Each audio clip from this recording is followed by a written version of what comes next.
SAP S4hana Part 25. What does it mean when someone refers to a price control indicator? The price control indicator is a record that is maintained from an accounting point of view and that is referred to when determining the appropriate price to place on a certain material. There are two possible outcomes here.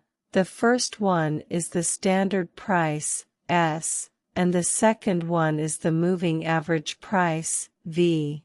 If the switch is set to the S position, the material master standard price will be used to determine how much stock to add or subtract from the inventory. Any inconsistencies in transactions that can be attributed to price disparities are documented in the account that is named after the price difference. If the price control indication is set to V, you will be charged the GR price for any goods that are received. The material master's weighted moving average price will be updated using a method known as a weighted average, which will be revised.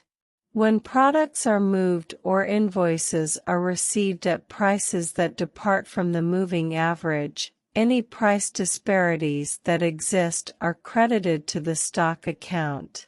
This happens when the stock account is credited with any price discrepancies that arise. For the management of these account keys, the T-code OBCN is utilized. The portion of financial accounting titled Global Settings contains all of the information pertaining to taxes that are charged on sales and purchases. Each nation has its own specific tax system, and each nation also has its own unique tax practices. The codes for each nation are related to their respective tax systems. As a result, the computation is carried out in accordance with the condition types contained within the tax procedure that is in line with the tax law.